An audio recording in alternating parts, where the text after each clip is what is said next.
혹시 그런 생각 해보신 적 있습니까? 내 인생이라는 영화가 끝나는 순간 관객석에 앉은 나는 박수를 칠 수 있을까? 아니면 저 장면은 다시 찍고 싶은데 하며 후회만 남긴 채 자리에서 왜 일어나지 못할까 하고 말입니다. 실제 호스피스 병동에서 30년간을 일하신 간호사의 기록을 보면 임종을 앞둔 사람들이 가장 많이 하는 후회가 5가지라고 합니다. 남들이 원하는 삶이 아니라 내가 원하는 삶을 살걸. 그렇게 열심히 일만 하지 말걸.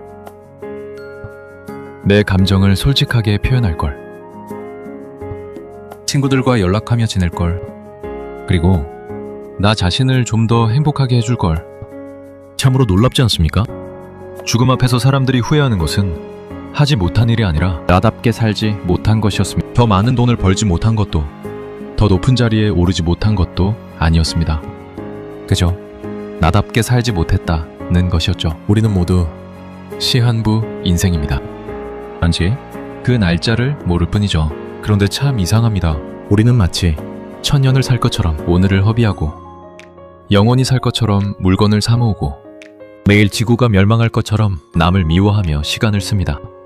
제가 얼마 전 만난 70대 중반의 한 분은 이렇게 말씀하셨습니다. 젊었을 땐 시간이 무한정 있는 줄 알았어요. 그래서 나중에를 입에 달고 살았죠. 그런데 이제 보니 나중이란 건 없더라고요. 있는 건 오직 지금뿐이에요. 오늘 드릴 이야기는 단순히 오래 사는 법이 아닙니다. 눈 감는 그 순간 입가에 미소를 띠며 참 잘 놀다 간다 라고 말할 수 있는 인생을 즐겁게 마무리하는 가장 확실한 방법에 대한 이야기입니다. 이 이야기를 끝까지 들으신다면 당신을 짓누르던 나이듦에 대한 공포가 설렘으로 바뀌는 기적을 경험하시게 될 겁니다. 솔직해져 봅시다. 나이가 든다는 건 서글픈 일이 분명 맞습니다. 아침에 일어나면 여기저기 쑤시고 예전엔 가볍게 오르던 계단이 이제는 산처럼 느껴집니다. 체력은 예전 같지 않고 거울 속 내 모습은 어제보다 더 낯설어집니다. 하지만 더 무서운 건 물리적 노화가 아닙니다. 진짜 무서운 건 잊혀짐에 대한 공포죠. 회사에서의 직함이 사라지고 자식들은 독립해 나가고 누구의 부장, 누구의 엄마라는 꼬리표가 떨어져 나갔을 때 덩그러니 남은 나라는 존재가 너무 초라해 보이기 때문입니다. 한 은퇴한 중견기업 임원의 이야기입니다. 40년 동안 새벽같이 출근하고 밤늦게 퇴근하며 회사를 위해 헌신했던 그는 은퇴 후 3개월 만에 우울증 진단을 받았습니다. 명함이 없으니 사람들이 제 말을 듣지 않더군요. 식당에서 직원을 불러도 은행에서 번호표를 뽑아도 저는 그냥 노인일 뿐이었습니다. 40년간 쌓아온 제 정체성이 한순간에 사라진 기분이었어요. 우리는 평생을 숙제하듯 살았습니다. 좋은 유치원, 좋은 학교, 좋은 대학, 좋은 직장, 결혼, 내 집 마련, 마치 체크리스트를 완성하듯 하나하나 체크해 나갔죠. 사회가 내준 숙제를 해치우느라 정작 내가 뭘 좋아하는지, 내가 누구인지는 잊고 살았습니다. 그렇게 정신없이 달려오다가 어느 날 문득 멈춰서서 뒤를 돌아보니 허전합니다. 나는 대체 뭘 하며 산 거지? 하는 공허함이 밀려오는 겁니다. 성취는 있었지만 만족은 없었고 인정은 받았지만 행복하지 않았습니다. 고대 로마의 철학자 세네카는 이렇게 말했습니다. 우리가 사는 인생이 짧은 것이 아니라 우리가 너무 많은 시간을 낭비하는 것이다. 세네카는 당시 로마 제국 최고 권력자 중 한 명이었던 네로 황제의 스승이었습니다. 권력의 중심에 있으면서도 인생의 덧없음을 누구보다 깊이 성찰한 인물이죠. 그는 말년에 이렇게 썼습니다. 사람들은 자신의 땅을 침범하는 자는 결코 용납하지 않으면서 자신의 시간을 침범하는 모든 이들에게는 문을 활짝 열어준다. 재산은 철저히 지키면서 시간은 낭비한다. 여기서 낭비는 빈둥거리면 시간이 아닙니다. 오히려 그 반대입니다. 남들 눈치 보느라, 체면 차리느라, 일어나지도 않을 미래를 걱정하느라, 바꿀 수도 없는 과거를 후회하느라 쓴 시간이 바로 낭비라는 겁니다. 실제로 어느 노년학 연구팀이 70대 이상 어르신 500명을 대상으로 조사한 결과 지금 다시 젊어진다면 가장 먼저 하고 싶은 것이 무엇인지 물었습니다. 1위는 뭐였을까요? 하고 싶은 일을 주저없이 하기 였습니다. 2위는 쓸데없는 걱정하지 않기, 3위는 남의 시선 신경 쓰지 않기 였죠. 인생을 즐겁게 마무리하지 못하는 사람들의 공통점은 삶을 축제가 아닌 대기실로 생각했다는 점입니다. 돈 좀 더 모으면 즐겨야지, 애들 다 키우면 여행 가야지, 승진하고 나면 여유를 가져야지. 그렇게 행복을 계속 유예하다가 어느새 대기실의 불이 꺼져버리는 겁니다. 하지만 여기서 더 충격적인 사실이 있습니다. 인생을 망치는 건 늙음 그 자체가 아니라 늙음을 거부하려는 우리의 발버둥이라는 사실입니다. 요즘 안티에이징 산업이 엄청나게 성장하고 있습니다. 주름을 펴는 보톡스, 나이를 되돌리겠다는 각종 영양제, 젊음을 유지하겠다는 성형수술. 미국만 해도 안티에이징 시장 규모가 연간 1,000억 달러가 넘습니다. 하지만 아이러니하게도 늙음을 가장 격렬히 거부하는 사람들이 노년을 가장 비참하게 보낸다는 연구 결과가 있습니다. 왜 그럴까요? 집착하면 할수록 잃어버리는 것들이 더 선명하게 보이기 때문입니다. 석가모니는 인간의 고통이 집착에서 온다고 했습니다. 젊음에 대한 집착, 자식에 대한 집착, 돈에 대한 집착, 심지어는 내가 옳다는 생각에 대한 집착까지 말이죠. 손에 꽉 쥐고 있는 모래를 생각해보세요. 세게 줄수록 모래는 손가락 사이로 빠져나갑니다. 반대로 손바닥을 펴고 느슨하게 받쳐주면 모래는 그 위에 머뭅니다. 인생의 즐거움도 마찬가지입니다. 붙잡으려 할수록 멀어지고 놓아줄수록 가까이 머뭅니다. 공자는 나이 70을 종심이라 했습니다. 종심 소욕 불유구. 마음이 가는 대로 행동해도 법도에 어긋나지 않는 경지라는 뜻이죠. 이것은 단순히 도덕적인 사람이 된다는 게 아닙니다. 억지로 꾸미거나 참지 않아도 내 본성 그대로가 자연스러워지는 상태, 즉 나다움을 회복했다는 뜻입니다. 공자 자신의 이야기를 해볼까요? 그는 젊은 시절 각국을 떠돌며 자신의 이상 정치를 펼칠 기회를 찾았습니다. 하지만 14년간의 유랑 끝에 아무도 그를 받아들이지 않았죠. 68세의 고향으로 돌아온 그는 실패한 정치가였습니다. 하지만 그 순간부터 공자는 진짜 자유로워졌습니다. 더 이상 누군가를 설득하려 하지 않았고 인정받으려 애쓰지 않았습니다. 그저 제자들과 학문을 논하고 시를 읽고 음악을 듣는 소박한 일상을 즐겼죠. 그리고 그렇게 자유로워진 그의 말과 글이 2500년이 지난 지금까지 우리에게 영감을 주고 있습니다. 늙는다는 것은 무언가를 잃어가는 과정이 아닙니다. 오히려 진짜 나를 찾아가는 과정입니다. 사회적 가면을 하나씩 벗어던지고 타인의 시선이라는 무거운 짐을 내려놓고 오롯이 나로 존재할 수 있는 자유를 얻는 과정입니다. 인생을 즐겁게 마무리하려면 이제 뺄셈을 해야 합니다. 지금까지 인생이 무언가를 더하고 채우는 덧셈의 시기였다면 지금부터는 불필요한 것을 덜어내는 뺄셈의 시기여야 합니다. 프랑스의 조각가 로댕은 조각은 돌에서 불필요한 부분을 제거하는 것이라고 했습니다. 아름다운 작품은 더하기가 아니라 빼기에서 나온다는 거죠. 우리 인생도 마찬가지입니다. 진짜 아름다운 마무리는 무언가를 더 채우려 할 때가 아니라 불필요한 것들을 덜어낼 때 가능합니다. 집 안을 둘러보세요. 평생 모은 물건들이 쌓여 있습니다. 언젠가 쓸 것 같아서, 추억이 있어서, 버리기 아까워서 모아둔 것들이요. 하지만 솔직히 말해봅시다. 그 물건들이 당신을 행복하게 해줍니까?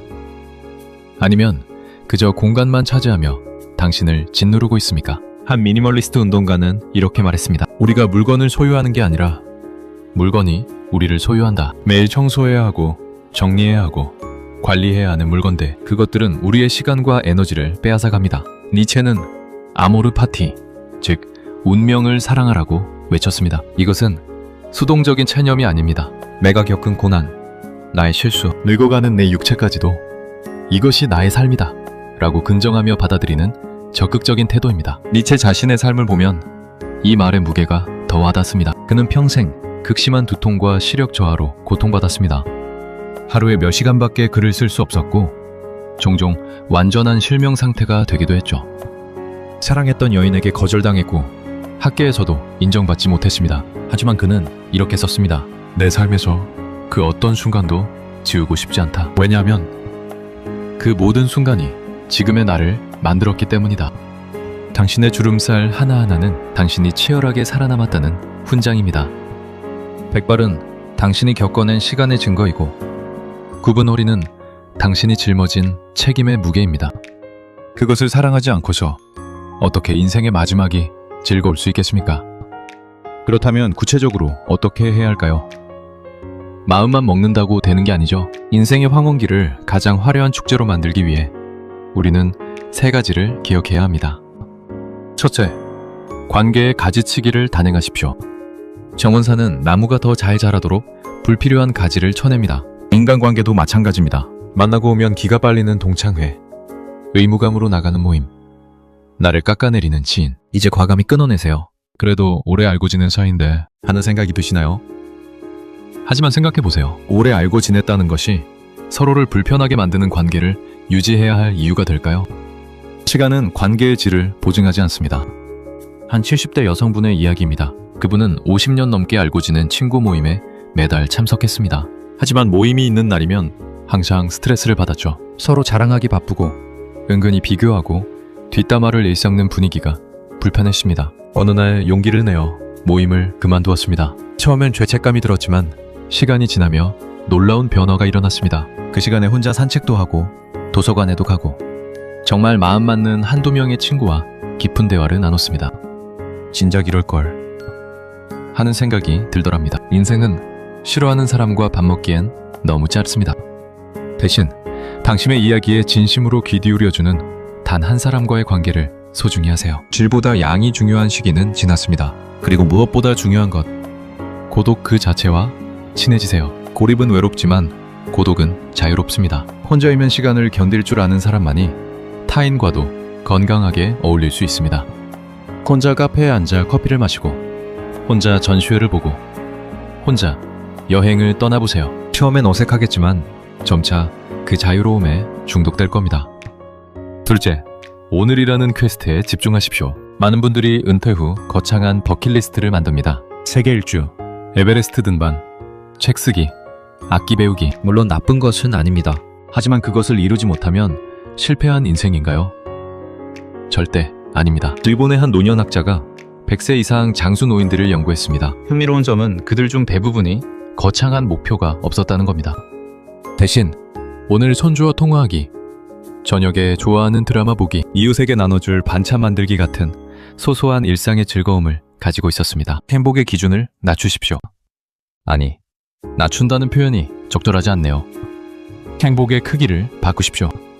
아침에 마시는 커피 한 잔의 향기, 산책길에 만난 이름 모를 들꽃, 좋아하는 음악을 들으며 걷는 20분, 따뜻한 햇살이 얼굴에 닿는 순간, 이런 소소한 즐거움을 발견하는 능력을 키우세요. 사실 이 능력이야말로 인생 후반부에 가장 중요한 능력입니다.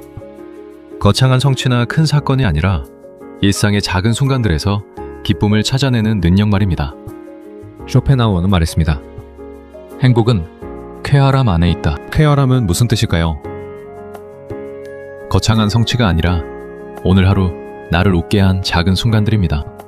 그런 순간들이 모여 즐거운 마무리가 되는 거랍니다. 매일 저녁 침대에 눕기 전 5분만 투자해보세요. 오늘 하루 중 가장 좋았던 순간 3가지를 떠올리는 겁니다. 아무리 힘든 하루라도 3가지는 찾을 수 있습니다. 이 간단한 습관이 당신의 뇌를 행복을 찾는 방향으로 훈련시킵니다. 셋째, 유언장을 미리 써보십시오. 갑자기 무거운 이야기냐고요? 아닙니다. 죽음을 기억하는 것은 역설적으로 삶을 가장 생생하게 만듭니다. 고대 로마 장군들이 개선식 행진을 할 때 뒤에서 노예가 계속 속삭였다고 합니다. 메멘토 모리. 메멘토 모리. 죽음을 기억하라고요? 가장 영광스러운 순간에 죽음을 상기시킨 이유는 그래야 교만해지지 않고 지금 이 순간의 소중함을 잊지 않기 때문입니다. 물론 재산 분배에 관한 법적 유언장도 중요합니다. 하지만 제가 말하는 유언장은 다릅니다. 내가 사랑했던 사람들에게, 그리고 무엇보다 나 자신에게 남기는 편지를 매년 써보라는 겁니다. 그래도 꽤 괜찮은 삶이었다 라고 적는 순간 신기한 일이 일어납니다. 오늘 내가 화내고 짜증냈던 일들이 얼마나 사소한지 깨닫게 됩니다. 식당 직원의 실수, 차가 막힌 도로, 날 무시한 것 같은 누군가의 말들, 이런 것들이 내 인생의 마지막 편지에 들어갈 만큼 중요한 일인가요? 죽음을 곁에 두면 삶의 우선순위가 명료해집니다. 정말 중요한 것과 그렇지 않은 것이 구분됩니다. 시간을 쓸 사람과 쓰지 말아야 할 사람이 보입니다. 해야 할 일과 하지 않아도 될 일이 선명해집니다. 실제로 해보세요. 지금 당장 종이와 펜을 꺼내세요. 내가 내일 죽는다면 오늘 꼭 하고 싶은 일은? 이라고 적어보세요. 그리고 그 목록을 보면서 자문해보세요. 나는 왜 그 일을 하지 않고 있지? 영국 극작가 버나드 쇼의 묘비명에는 이렇게 적혀 있습니다. 우물쭈물하다가 내 이럴 줄 알았지. 재치 있지만 뼈아픈 농담입니다. 우리 인생의 묘비명은 달라야 하지 않을까요? 정말 신나게 놀다 갑니다. 혹은 후회 없이 사랑했습니다. 혹은 참 재미있는 여행이었습니다. 저런 말이죠. 당신의 묘비명을 상상해보세요. 거기에 뭐라고 적고 싶으신가요? 그리고 그 묘비명이 거짓말이 되지 않으려면 지금부터 어떻게 살아야 할까요? 인생을 즐겁게 마무리하는 비결. 그것은 먼 훗날에 있지 않습니다. 바로 지금 이 이야기를 듣고 있는 이 순간에 당신이 짓는 미소, 당신이 느끼는 편안함 속에 있습니다. 티베트 불교에는 바르도라는 개념이 있습니다. 죽음과 다음 생 사이의 중간 상태를 뜻하는데요. 어떤 스님은 이렇게 말했습니다. 사실 우리는 매 순간 바르도를 살고 있다. 이전의 나는 죽고 새로운 나로 태어나는 것이 매 순간 일어난다. 맞습니다. 1초 전의 당신은 이미 과거입니다. 지금 이 순간의 당신은 완전히 새로운 존재입니다. 그렇다면 과거의 실수, 과거의 후회, 과거의 상처를 왜 계속 끌고 가십니까? 그것은 이미 죽은 당신의 것입니다. 지금 이 순간 새로 태어난 당신은 완전히 자유롭습니다. 과거의 짐을 내려놓고 미래의 불안을 끄고 오롯이 지금 이 순간의 나를 안아주세요. 그것이 전부입니다. 정말 그것이 전부입니다. 당신의 남은 날들이 숙제가 아닌 축제가 되기를 진심으로 응원합니다. 축제는 완벽할 필요가 없습니다. 비가 와도 괜찮고 음식이 조금 부족해도 괜찮고 모든 사람이 오지 않아도 괜찮습니다. 중요한 건 그 순간 함께한 사람들과 웃고 떠들고 즐기는 것 그 자체입니다. 당신의 인생이라는 축제에 어떤 사람을 초대할지, 어떤 음악을 틀지, 어떤 음식을 나눌지는 오직 당신만이 결정할 수 있습니다. 다른 사람의 축제를 부러워하지 마세요. 당신의 축제는 당신만의 것이니까요. 그리고 기억하세요. 가장 아름다운 축제는 언제나 예상치 못한 순간에 찾아옵니다.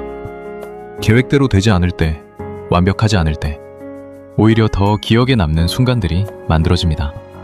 오늘 이야기가 당신의 가슴에 작은 불씨를 지폈다면 구독과 좋아요로 그 온기를 나눠주세요. 저는 더 깊이 있는 인생의 지혜로 다시 찾아오겠습니다. 당신의 남은 인생이 가장 찬란한 축제가 되기를, 그리고 마지막 순간 당신이 스스로에게 기립박수를 보낼 수 있기를 진심으로 기원합니다. 고맙습니다. 그리고 응원합니다.